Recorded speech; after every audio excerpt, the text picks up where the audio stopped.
Alors nous allons aborder un sujet qui en fait n'est pas l'IA. Vous entendrez beaucoup parler d'IA. Aujourd'hui, on va entrer dans un sujet concret qui est la gestion multisite. Alors, la difficulté de la gestion multisite, c'est qu'il faut rester performant, cohérent et éviter l'augmentation des coûts. Quand vous gérez un site, vous avez un coût qui est stable. Quand vous commencez à gérer plusieurs sites, les coûts commencent à augmenter. Donc la problématique là, on ne l'a pas inventée. Elle est ici des problématiques qu'on a avec nos clients qui se développent et qui multiplient leurs sites et qui ont besoin d'être accompagnés pour gérer ça. Et pour éviter la deuxième partie du sujet qui est l'augmentation des coûts. Donc nous allons... alors oui, comment éviter les pertes de temps? Quand on gère plusieurs sites, on perd du temps. Les problèmes d'organisation et l'augmentation des coûts. Deuxième slide. Alors on va déjà poser le contexte. Les éditeurs actuels sont différents de ceux qu'on connaissait il y a 20 ans. Alors je dis pourquoi 20 ans? Parce que ça fait 40 ans qu'on existe. Ça fait 40 ans qu'on travaille avec la presse. Donc nous, on a vu une évolution au niveau de la presse. En fait, il y a pas mal de regroupements d'éditeurs de presse, des restructurations et des éditeurs qui multiplient les verticales. Donc, ils doivent faire face à plusieurs problématiques. Donc, la gestion multimarque, des équipes éclatées, voilà, suite à des rachats. Il y a des équipes de rédaction différentes qui travaillent différemment, donc des workflows qui sont totalement hétérogènes, donc des façons de travailler totalement différentes. Des droits aussi, alors on va beaucoup parler de droits. En fait, c'est la clé de l'énigme, je dirais. Donc les droits d'utilisation, de gestion des contenus sont de plus en plus complexes à mettre en place. Il faut pouvoir gérer les pics d'audience et faire attention à l'augmentation des coûts. Donc cette complexité-là, elle s'amplifie année après année, avec les rachats, avec les restructurations. Alors, c'est pas... Ouais, j'avais pas fini, c'est pas grave. À force d'empiler, ça se complexifie forcément. Vous gérez un site, c'est simple. Vous en gérez 2, c'est un peu moins simple. Vous en gérez 3, 4, 5, 6, ça devient très, très compliqué. Alors, c'est pas un reproche, hein, c'est normal. Vous accumulez des choses, on accumule des choses, et forcément, à un moment donné, ça coince. Donc, ce qu'on va voir, nous, c'est comment régler cette problématique. Alors, on va faire un constat de base. Je suis un éditeur de presse. J'ai 5 titres à gérer. J'ai 5 équipes différentes. Donc, qu'est-ce qui se passe dans la vraie vie? Mes équipes éditoriales, elles passent d'une interface à l'autre constamment pour travailler sur un site, sur un autre. Il y a des problèmes lors de la publication, c'est-à-dire que les droits ne sont pas forcément bien gérés au niveau des équipes et on ne sait plus qui publie, qui a le droit de publier, qui a le droit de modifier. Les sollicitations répétitives auprès de la DSI, bah oui, en fait, ça, on n'y pense pas quand on est dans une équipe éditoriale, mais quand je travaille dans un back-office, j'ai des droits de publication, d'écriture sur un site, sur 2, mais pas sur le 3e. Et en fait, si je dois écrire sur le 3e, si je n'ai pas les droits, il faut que je sollicite la DSI pour m'autoriser. La réduction du temps dédié au travail, forcément, quand j'ai des problématiques que je dois faire appel à la DSI, je ne travaille pas. Et ensuite, par rapport aux équipes de la DSI, on s'en soucie peu, mais c'est important. Vous avez une DSI qui gère un site, c'est simple. Il doit faire la mise à jour d'un site, il doit s'occuper des bugs d'un site. Donc ça, c'est assez simple. Par contre, si vous avez 2, 3, 4, 5, 10, 11 sites, comme on le verra plus tard, la DSI, elle est vite submergée. Donc des maintenances qui sont compliquées, des mises à jour qui sont constantes, parce que vous avez différentes technologies qu'il faut mettre à jour constamment. Une scalabilité limitée, oui, parce que vous avez conçu le site vous avez conçu l'infrastructure pour un site, et vous devez en héberger 11, donc ça devient un peu plus complexe. Et les coûts qui s'accumulent. Les coûts de maintenance, les coûts de support, et ainsi de suite. Donc nous allons voir comment réduire ces problématiques. Et donc je passe la main à Albino. Bonjour. Donc, comme on l'a vu, on a un contexte qui multiplie les enjeux. Donc, le premier, c'est la cohérence. L'idée, c'est qu'on est un groupe de presse, on a peut-être envie qu'il y ait une cohérence entre tous les sites de notre environnement. Et on veut éviter les divergences. Donc, on va devoir monter un système qui permet de garder, de générer cette cohérence, tout en laissant la place à des spécifications sur certaines verticales. Donc, on a un enjeu d'organisation. Donc, les structures de nos sites deviennent de plus en plus complexes. On a des structures qui se mélangent. On a besoin de partager et de séparer des contenus. Voilà. On a des équipes multiples. Donc là, ça va être le but étant de, comme on rationalise les coûts, on a des équipes qui se réduisent et on va devoir faire en sorte que les journalistes puissent saisir sur l'un et l'autre des sites que l'on va pouvoir gérer. Et pour que ça puisse se faire sans problème, il va falloir gérer la partie des rôles pour chaque utilisateur sur chaque élément de notre site. Et on a un enjeu de gouvernance qui se traduit par 3 questions. Qui accède à quoi? Donc là, on est toujours dans nos utilisateurs. Où le contenu peut être utilisé. Là, on va avoir des contenus qui vont pouvoir être partagés sur différents sites, mais on ne veut pas forcément qu'ils le soient sur tous, partout et n'importe comment. Et qui valide quoi?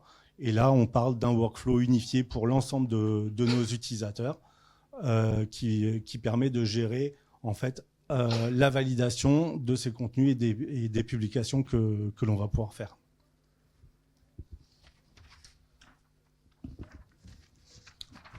Donc on a 4 défis centraux. Donc structurer les sites et leurs rubriques.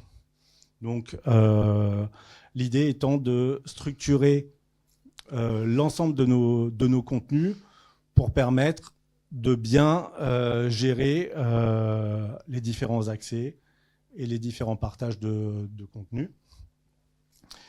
La définition des droits d'accès pour chaque équipe. Ici, on a marqué chaque équipe, mais on va aller plus loin, chaque utilisateur, puisqu'on peut faire partie d'une équipe, on peut faire partie de plusieurs équipes au sein de différentes rédactions. Contrôler la diffusion des contenus. Et là, c'est mon contenu. Je veux pouvoir décider où il va pouvoir être publié et par qui il va pouvoir être utilisé au sein de ma rédaction. Et donc la coordination du travail via des workflows qui sont adaptés.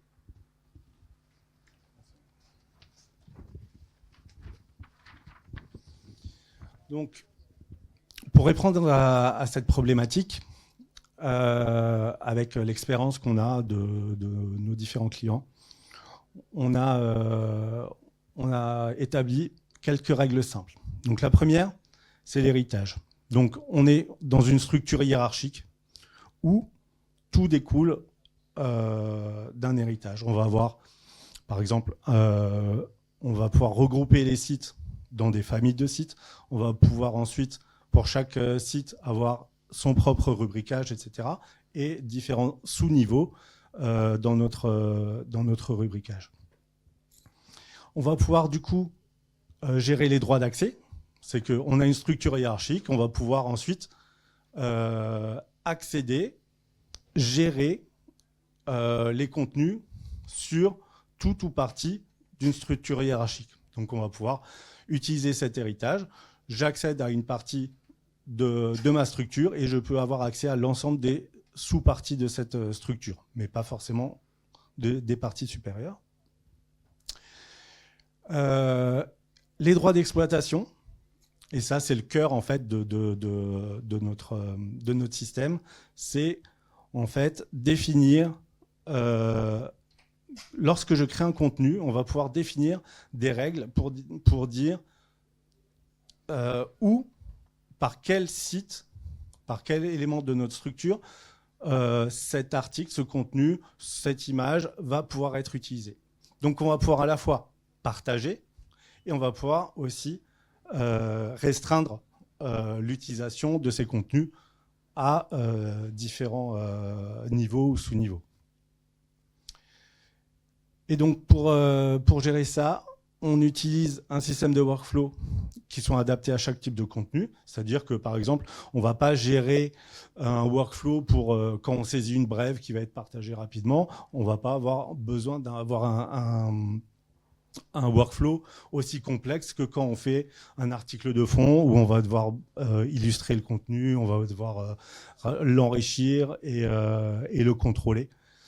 Donc, chaque type de contenu va pouvoir avoir son propre workflow et ses propres droits sur les contenus. Et afin de fluidifier le travail des rédactions, en relation avec le workflow, on a un centre de notification qui permet en fait de notifier selon des règles que l'on va pouvoir fixer, des notifications au sein des rédacs. Par exemple, je demande un article en relecture.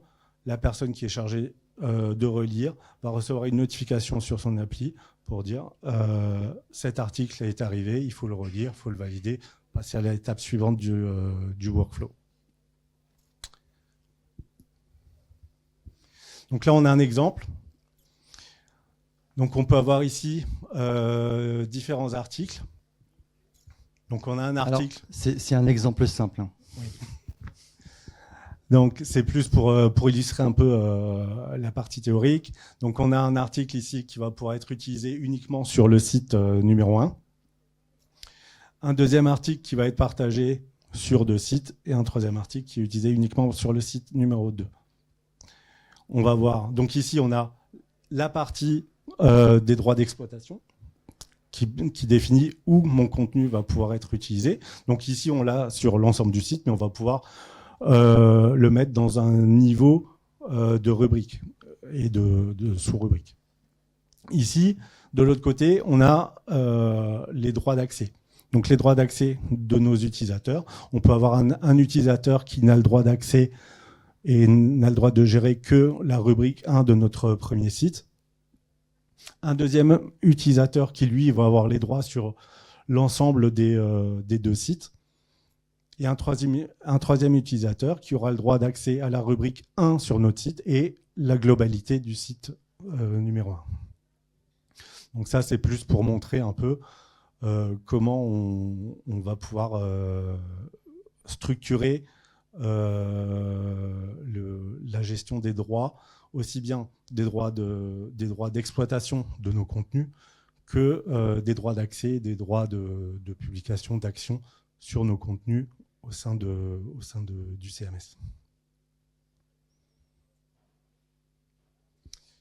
Donc, pour résumer, on a un système où on partage quand il faut qu'on partage, on cloisonne quand c'est nécessaire, on garde une cohérence globale entre nos différents sites et les équipes travaillent sans friction.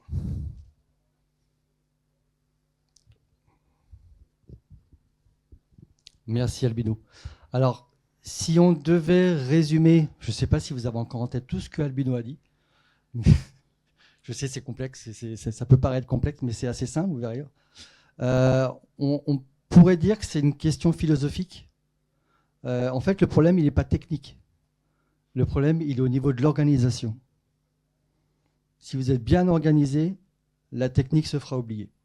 En tout cas, c'est ce que nos clients nous disent. Et j'accélère un peu parce qu'il y a quelque chose après. Donc, en fait, on va faire un petit résumé de tout ce qui a été dit avant. Imaginez, vous êtes éditeur de presse, vous avez 4 sites à gérer et vous êtes dans la partie avant. Vous avez des multiples back-office, vous avez des pratiques hétérogènes selon les sites parce que les rédactions peuvent être différentes.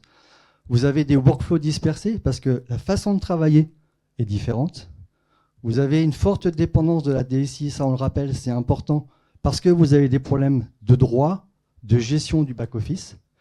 Et quand vous voulez déployer un nouveau site ou une nouvelle verticale, ça vous prend un temps fou.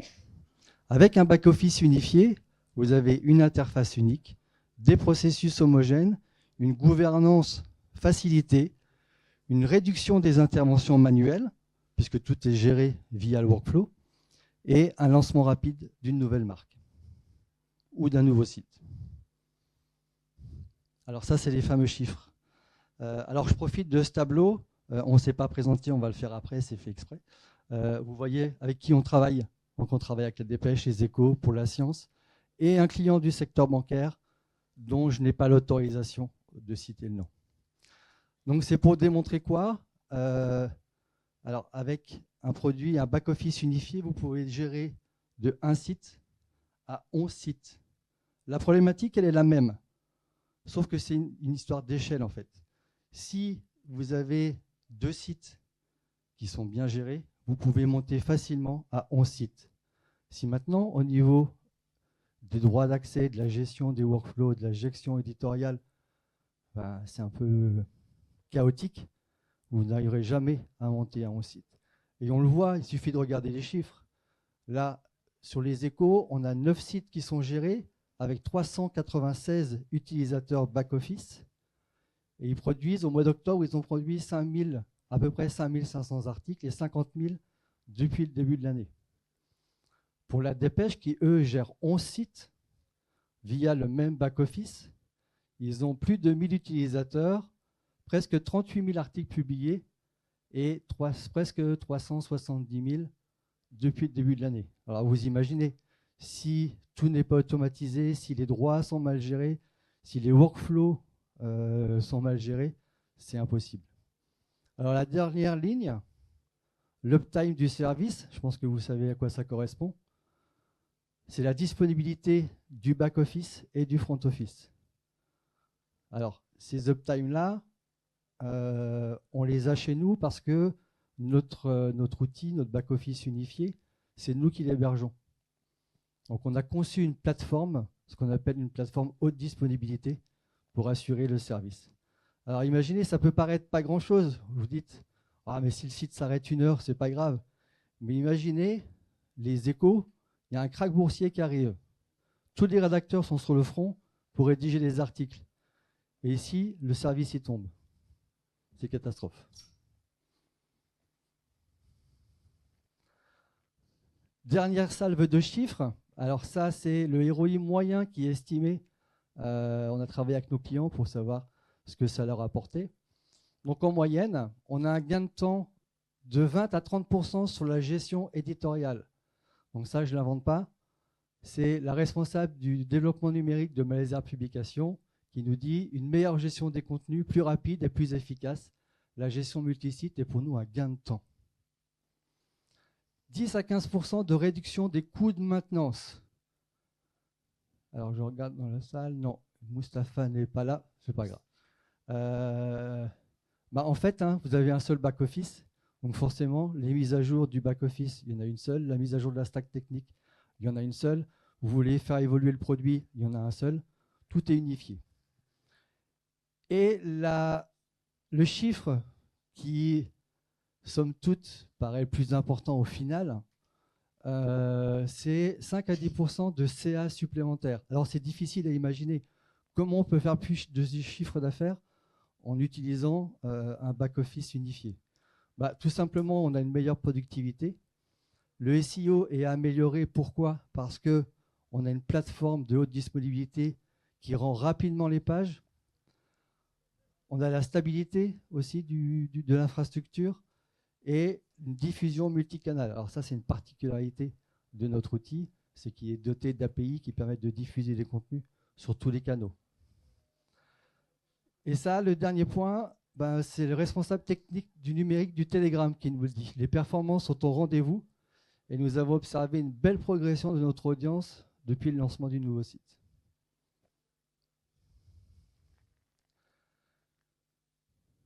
Voilà, on est dans les temps. c'est bien. Alors, on ne s'est pas présenté. Pourquoi? Parce que le plus important, c'était le sujet. Donc, moi, je suis Fabrice Gury, responsable marketing et produits chez SDV. Albino Ferreira, responsable fonctionnel produit chez SDV. Et forcément, on édite un back-office unifié, back-office plus front-office. Alors, il s'appelle Espulse.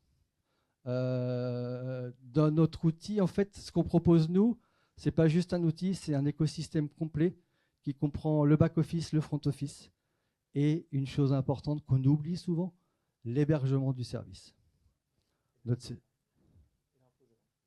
Et l'infogérance, forcément. L'infogérance, le produit évolue, c'est nous qui le faisons évoluer, on travaille avec nos clients pour le faire évoluer, on écoute nos clients pour le faire évoluer. Ils sont accompagnés tout au long du projet et ils ont un support personnalisé. Quand un client m'appelle, c'est toujours moi qui l'ai au téléphone. Quand il y a un problème, c'est toujours moi qui l'ai au téléphone. C'est pas attendez, je vais voir avec ma collègue ou je regarde s'il y a un mémo dans l'outil. Voilà. Donc ici, une liste non exhaustive des clients pour lesquels on travaille.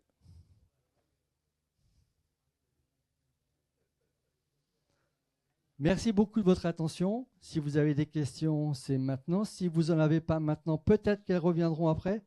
Et on est au stand 18. Et Albino, comme il est là, profitez-en. Il est là aujourd'hui, pas demain. Il pourra vous faire des démos de l'outil. Merci beaucoup à vous.